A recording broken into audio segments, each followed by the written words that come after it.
Prince की आंखें मन्नत पर टिकी थी। उसकी निगाहों में कुछ ऐसा था जो कह रहा था, हाँ, मुझे प्यार हुआ है। लेकिन अगले ही पल उसका चेहरा बदल गया। उसकी पकड़ मन्नत की कमर पर कस गई। स्टूपिड, ये आप क्या कर रहे हैं?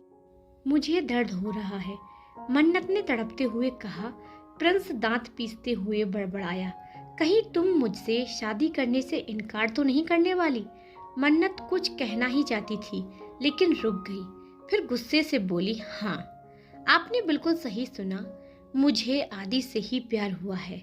छोड़िए मुझे। यह सुनते ही प्रिंस ने उसे बेड पर धक्का दिया। मन्नत की चीख निकल गई।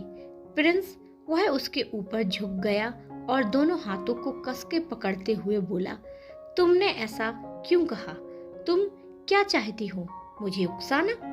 मन्नत रोती आंखों से बोली, मैं आपको क्यों उकसाऊंगी? मेरा आपसे कोई लेना देना नहीं है। प्रिंस ने गुस्से में उसका चेहरा थाम लिया। भले ही तुम्हारा मुझसे कोई लेना देना ना हो, लेकिन तुम मेरी इजाजत के बिना किसी और से प्यार नहीं कर सकती। ये सुनते ही मन्नत चौंक गई। क्या कहा आपने? अब मैं प्यार भी आपसे पूछकर करूंगी? ये क्या बकवास है?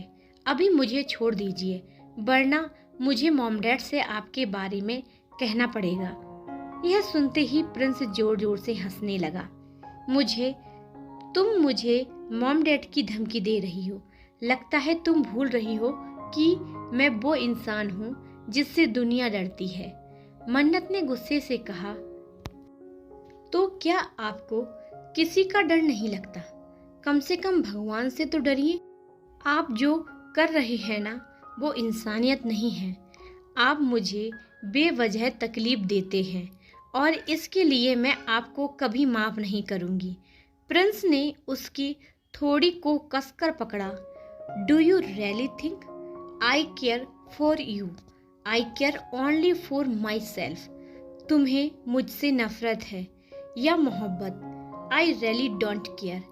मन्नत चिल्लाई, अगर आपको कोई फर्क नहीं पड़ता तो फिर आप जबरदस्ती मेरे पास क्यों आते हैं? क्यों मेरी जिंदगी में जहर घोल रहे हैं? 3 महीने से मेरी जिंदगी में थोड़ी सी शांति थी, लेकिन जब से आप लौटे हैं, आपने सब कुछ बर्बाद कर दिया। यह सुनकर प्रिंस उसके गालों को हल्के से छूते हुए बोला, तो तुम्हें क्या लगता है मैं तुम्हारी जिंदगी को जन्नत बनाने आया हूँ? मन्नत कुछ समझ नहीं पाई। वो अब भी प्रिंस की बातों और नजरों से घबराई हुई थी।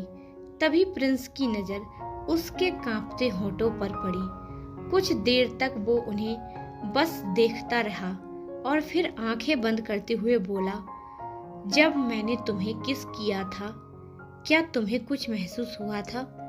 मन्नत का ये सवाल सुनकर झटका लगा। वह उस लम्हे को याद करने लगी जहां उसे सिर्फ डर महसूस हुआ था। उसने गहरी सांस ली और गुस्से से कहा, वो मेरी जिंदगी का सबसे बुरा पल था। मैं कभी किसी ऐसे इंसान को फील नहीं करना चाहती थी। मैं सिर्फ उसे ही किस करना चाहती थी जिससे मैं प्यार करती हूँ, जो मेरा बॉयफ्रेंड हो। ये सुनते ही प्रिंस की आंखों में सख्ती लौट आई। वो तीखी नजरों से उसे घूरते हुए बोला, तो बताओ, तुमने अपने प्यारे आदि को कितनी बार किस किया है? मन्नत ने गुस्से में दांत भींचते हुए कहा, आप हर बात आदि पर क्यों लाकर रोक देते हैं? प्रिंस ने ठंडी आवाज में कहा, क्योंकि वही है जिससे तुम प्यार करती हो। क्या उसने तुम्हें मेरी तरह छुआ, मेरी तरह देखा? मन्नत अब पूरी तरह तंग आ चुकी थी। उसने गुस्से में कहा, हाँ, आदि जब मुझे छूते हैं तो उसमें एहसास होता है, इज्जत होती है, लेकिन आपके टच में सिर्फ जबरदस्ती और नफरत होती है। आपकी वो किस, वो एक खौफ था। एक पल की खामोशी के बाद प्रिंस की हंसी कमरे में गूंजने लगी। मन्नत डर गई, उसके होंठ कांपने लगे। प्रिंस उसकी तरफ झुका और गहरी आवाज में बोला, आज तुम्हें बताऊंगा कि एक रियल किस क्या होती है। एक ऐसा एहसास जो तुम्हें थाम कर रखेगा, भुला नहीं पाओगी। इससे पहले कि मन्नत कुछ समझ पाती, प्रिंस ने उसकी चिन को पकड़ते हुए उसके होंठों के करीब अपना चेहरा लाया। लेकिन इस बार उसके स्पर्श में उग्रता नहीं, एक धीमी जिद थी।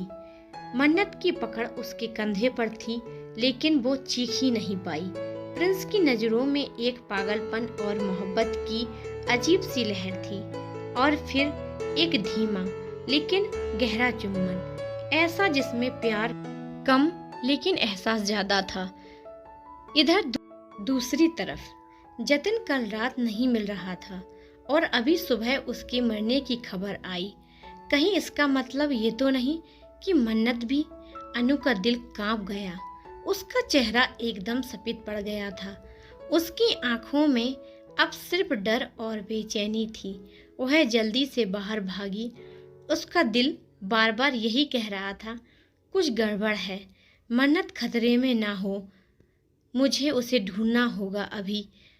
उधर मन्नत बेड पर बिल्कुल चुपचाप लेटी थी।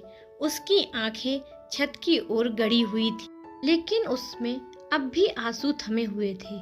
उसका शरीर थका हुआ था, मन टूट चुका था, लेकिन एक हल्की सी उम्मीद अब भी कहीं भीतर जिंदा थी। वही पास ही खड़ा प्रिंस उसे देख रहा था। उसके चेहरे पर अजीब सी सुकून भरी मुस्कान थी, जिसे उसने मन्नत को जीत लिया हो। लेकिन वो नहीं जानता था कि मन्नत कोई चीज नहीं है, इंसान है, और वो भी बहुत कीमती। प्रिंस उसके पास बैठा और उसके चेहरे के करीब जाकर बोला, अब तुम मेरी हो चुकी हो मन्नत, हमेशा के लिए। मन्नत की आंखें भर आईं, लेकिन इस बार ये आंसू डर के नहीं, नफरत के थे। उसने धीरे से कहा, तुमने जो छीना है ना मुझसे, वो सिर्फ जिस्म था, रूह को तुम कभी नहीं तोड़ सकते। प्रिंस, उसकी आवाज कांप रही थी, लेकिन शब्दों में ठहराव था। प्रिंस झुका, उसने मन्नत के चेहरे को छूना चाहा, लेकिन मन्नत ने झटके से उसका हाथ हटा दिया। रुको, उसकी आवाज में अब एक अलग ही शक्ति थी। तुम्हें क्या लगता है ये सब करके मैं तुम्हें कभी अपना बना लूंगी? नहीं प्रिंस, तुम सिर्फ और सिर्फ नफरत के लायक हो। वो उठी लड़खड़ाते कदमों से, लेकिन वो सीधी थी। आंखें अब भी गीली थी, लेकिन उसमें एक चमक थी। प्रिंस को कुछ समझ नहीं आ रहा था कि वह क्या करे। वह उसकी तरफ झुका, लेकिन मन्नत ने अपना चेहरा घुमा लिया। जाओ प्रिंस, इससे पहले कि मेरी नफरत तुम्हारी तबाही बन जाए, उससे पहले तुम यहाँ से जाओ। उधर अनु अब मन्नत के लिए पागलों की तरह इधर उधर दौड़ रही थी। वो बड़बड़ा रही थी कि मन्नत, कहाँ हो यार, मुझे माफ कर दो, मैंने तुम्हें उस पार्टी में ले जाकर सबसे बड़ी गलती की है, पर अब मैं तुम्हें अकेला नहीं छोड़ूंगी। उसी वक्त एक आदमी उसे दौड़ता हुआ मिला, जो कॉल पर बात कर रहा था। हाँ भाई, वो लड़की तो सुबह यहाँ से एक गाड़ी में ले जाई गई, रो रही थी शायद, जबरदस्ती। अनु एकदम चौंक गई। उसने उस आदमी को पकड़कर हिलाया। कौन? किस लड़की की बात कर रहे हो? क्या वो रेड ड्रेस पहने थे? नाम मन्नत बोल रही थी। अनु की सांस अटक गई। मन्नत, ओ माय गॉड मन्नत!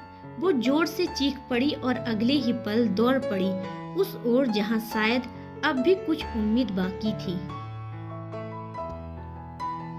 उसके चेहरे पर अब डर और बेचैनी दोनों साफ झलक रही थी। मुंबई में इस वक्त सिया सोफे पर बैठी मन्नत की पुरानी एल्बम से फोटो देख रही थी। तस्वीरों में छोटी सी मन्नत स्कूल जाती, दोस्तों के साथ खेलती, जन्मदिन पर केक काटती और कभी उसकी गोद में बैठी खिलखिलाती नजर आ रही थी। हर तस्वीर में उसकी मासूमियत सिया के दिल को छू रही थी। सिया ने एक तस्वीर को छूते हुए कहा, मेरी छोटी सी गुड़िया पता नहीं चला कब बड़ी हो गई और इतनी बड़ी हो गई कि हमें छोड़कर ही चली गई। उनकी आंखें नम हो गईं। तभी राम अंदर आए और कहा, सिया पैकिंग कर लो, हम दिल्ली जा रहे हैं। सिया चौंकी, दिल्ली? अचानक दिल्ली क्यों राम? राम ने धीरे स्वर में कहा, वहाँ एक ग्रैंड पार्टी ऑर्गेनाइज की गई है, मुझे अध्यक्ष के तौर पर इनवाइट किया गया है और तुम तो जानती ही हो मैं किसी भी पार्टी में अकेले नहीं जाता। मैं चाहता हूँ तुम मेरे साथ चलो। सिया ने एल्बम्स बंद करते हुए धीमे से कहा, एक्चुअली मैं नहीं जाना चाहती हूँ राम। जब से मन्नत हमें छोड़कर गई है तब से मेरा मन किसी भी पार्टी, किसी भी महफिल में नहीं लगता। ना किटी में जाती हूँ, ना ही दोस्तों से मिलती हूँ। प्लीज आप अकेले ही चले जाइए। राम ने उसका हाथ पकड़ते हुए कहा, सिया मैं इसलिए ही तो तुम्हें ले जाना चाहता हूँ। तुम पिछले 3 महीने से बस इस घर की 4 दीवारों में कैद हो। अगर बाहर जाओगी तो मन थोड़ा हल्का होगा और तुम जानती हो मैं तुम्हारे बिना अधूरा लगता हूँ। सिया ने थोड़ी देर चुप रहकर कहा, ठीक है, अगर आप जिद कर रहे हैं तो चलूंगी। राम मुस्कुराए। मुझे पता था मेरी पत्नी मेरी बात कभी नहीं टालेगी। तभी सिया को कुछ याद आया, वैसे प्रिंस भी तो दिल्ली में ही है ना? राम ने हामी भरी। हाँ, वह इस वक्त वही एक बड़े प्रोजेक्ट पर काम कर रहा है और तुम जानकर खुश होगी कि उसकी कंपनी की मार्केटिंग वैल्यू दिन ब दिन बढ़ती जा रही है। उसकी मेहनत रंग ला रही है। सिया मुस्कुराई। वो यूं ही तो देश के टॉप 3 बिजनेस टारकून में शामिल है। मुझे गर्व है उस पर। अब बस वो हमें भी माफ कर दे और पहले जैसा हो जाए। राम थोड़ी देर सोचते हुए फिर अचानक बोले, सुनो सिया, उस पार्टी में ईशानी भी आने वाली है और मुझे पूरा यकीन है कि प्रिंस भी वहां पहुंचेगा। क्यों ना हम उस पार्टी में उन्हें आपस में मिलवा दें और अगर सब सही लगे तो वहीं उनके रिश्ते की बात भी पक्की कर ले। यह सुनकर सिया की आंखें हैरानी और चिंता से बड़ी हो गई। उसने हल्के स्वर में कहा, राम, क्या आपने उससे पहले बात की है इस बारे में?